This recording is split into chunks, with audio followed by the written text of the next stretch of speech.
Union City is beginning the long process of recovery after a powerful tornado moved through parts of southern Michigan, leaving behind damaged homes, affected businesses, blocked roads, fallen trees, and a community trying to absorb what happened. What started as a normal Friday quickly turned into a day of severe weather and major disruption. Now, while rescue crews continue working in the hardest hit areas, the people of Union City are starting the difficult work of cleanup and recovery, one street, one home, and one step at a time. In the hours after the storm, the region showed clear signs of heavy damage. Windows were broken, buildings were affected, roads were covered with debris.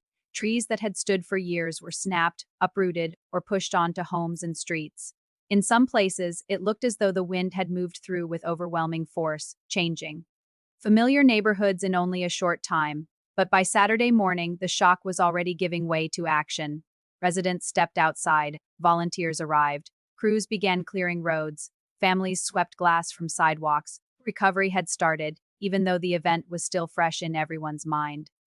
As search and rescue teams focused on the area around Union Lake, where the worst damage had been reported, people in nearby Union City were already trying to move forward.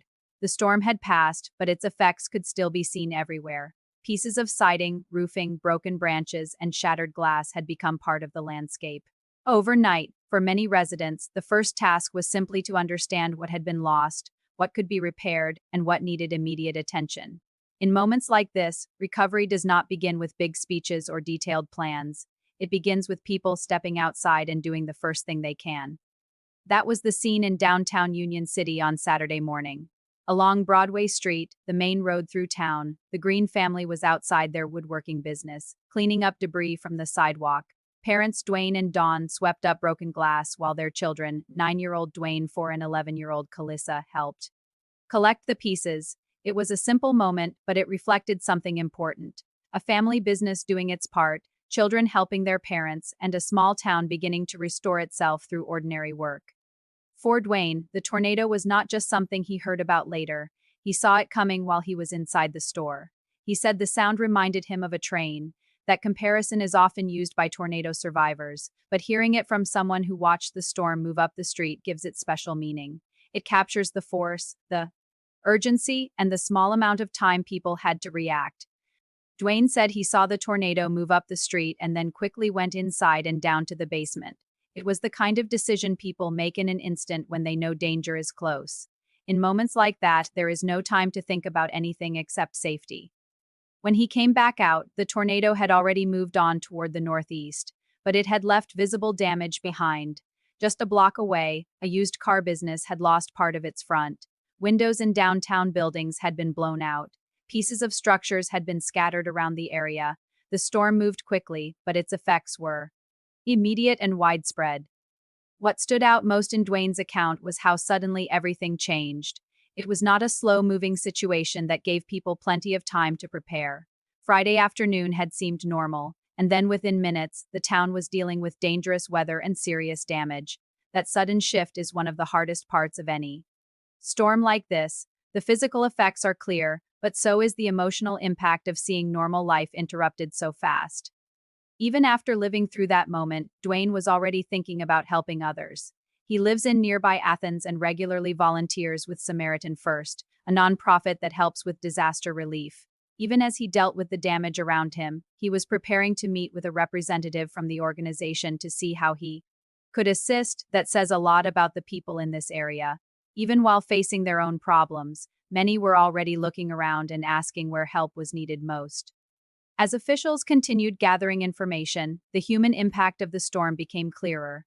The Branch County Sheriff's Office said 3 people were killed when the tornado moved through the Union Lake area west of Union City. Authorities also reported that 12 people were injured in the same area.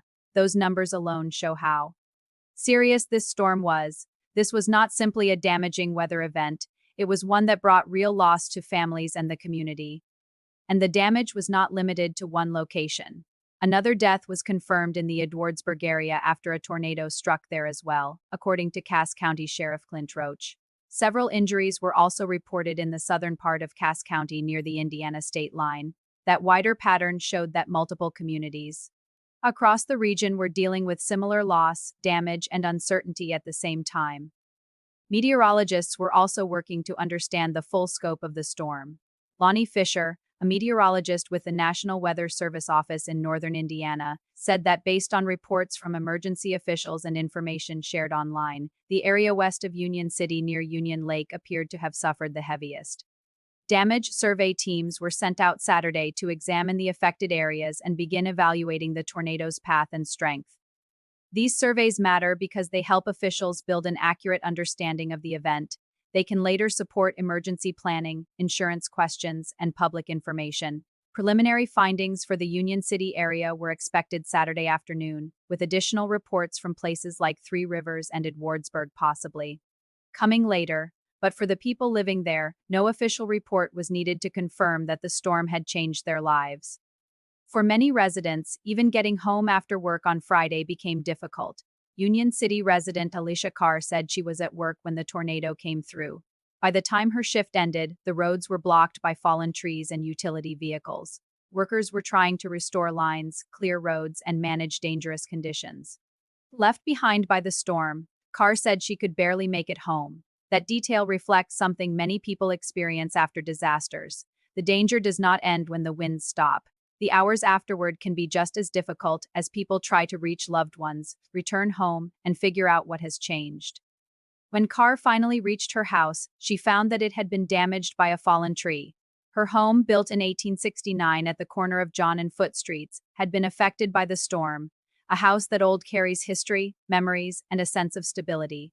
Seeing it damaged is not only a practical problem but an emotional one as well. Even so, Carr understood how close things had come to being worse. As crews worked Saturday morning to cut and remove the tree from her home, she said the tornado's path was clearly visible from her backyard and that it had missed her by only a few feet. That kind of realization can stay with people long after the cleanup ends. It becomes a reminder of how narrow the margin can be during severe weather. Just south of Carr's home, another resident, Lillian Andrews, was facing major losses of her own. She said nearly every tree in her yard was gone, and her garage had been lifted and flattened by the tornado. That kind of damage shows the force of the storm. Things that seem stable and permanent can be changed in moments. Andrews also spoke honestly about the road ahead. She said recovery would take time. For a small town, rebuilding after a storm like this will not happen in a few days. It will likely take months of cleanup, repairs, planning, and support. That may be one of the hardest parts of storms like this. The event itself happens quickly, but the recovery continues much longer. Still, her comments also reflected determination. She recognized the scale of the work ahead, but she also believed the town would get through it. That mindset often becomes an important part of recovery. Physical repair is necessary, but so is the belief that the community can move forward.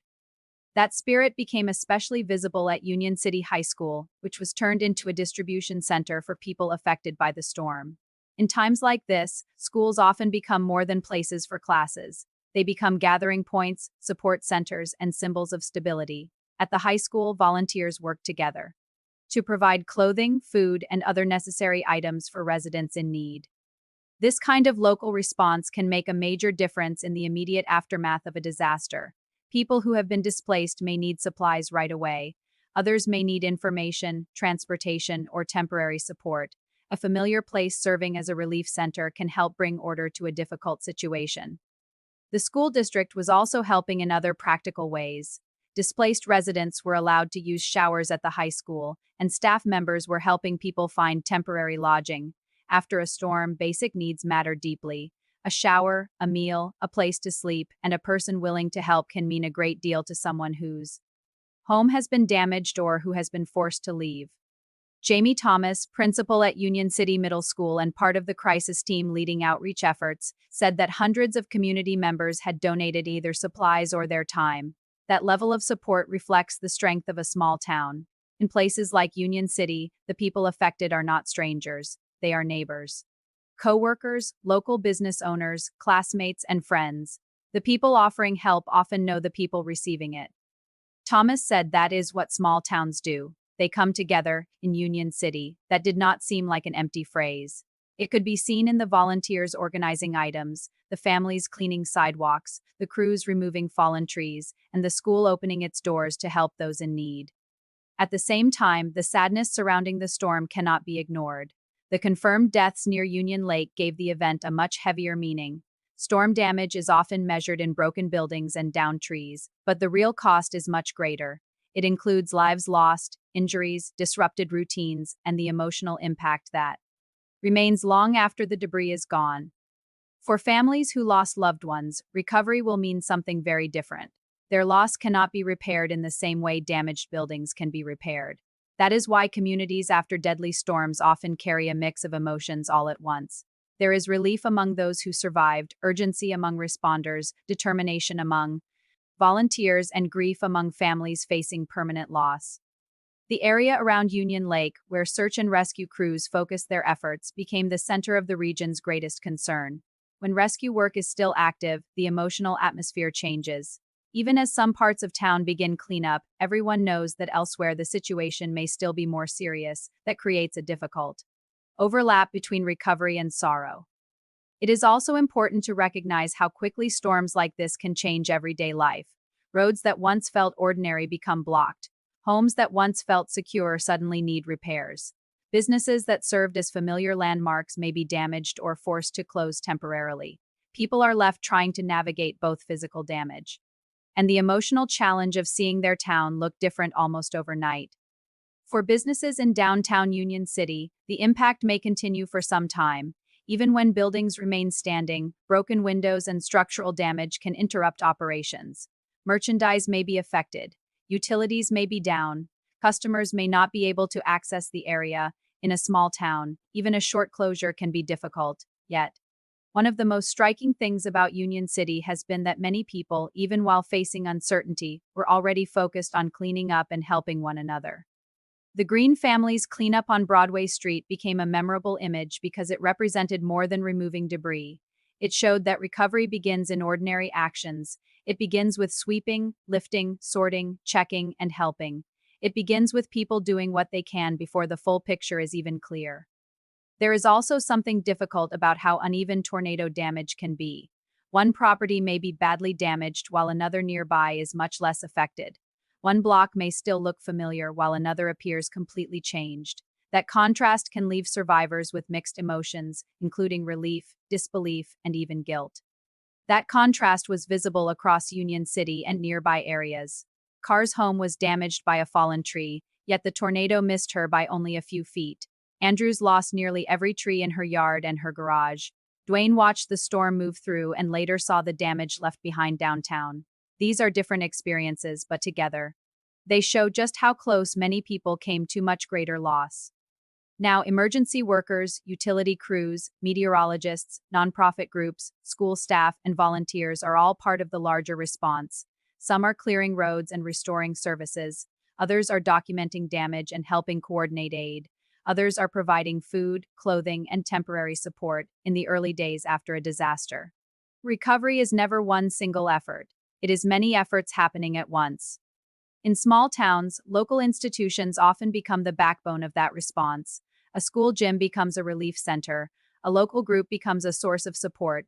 Businesses become places where people exchange information and help one another. Outside help matters, but local action often shapes the first phase of recovery. That resilience does not remove the pain of what happened, but it does shape what comes next. The way a town responds in the first days after a storm says a great deal about its strength. If the story were only about destruction, Union City would appear defined by damage alone. But the story also includes volunteers, families, school, staff, and residents working together. That makes the picture more complete. The town is hurt, but it is also active, caring, and determined. Union City now faces a long road ahead. Cleanup after a tornado is slow and demanding. Trees must be removed. Roofs must be secured. Windows must be covered. Claims must be filed. Damaged areas must be made safe. Families must find ways to keep going while dealing with disruption and uncertainty. There is also the emotional side of recovery, which often becomes more visible after the first rush of activity passes.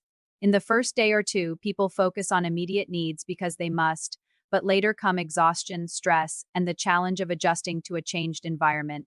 Children may be uneasy during bad weather. Adults may replay the moment they realize the storm was approaching. Many may feel overwhelmed by repairs, paperwork, and the slow pace of rebuilding.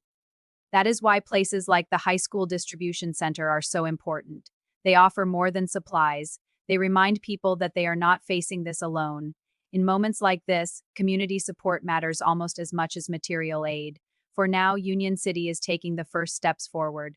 The damage is real. The losses are serious. The work ahead will not be easy, but across sidewalks, schools, neighborhoods, and damaged streets, the community has already begun responding in the way small towns often do, by showing up, helping out, and moving forward together.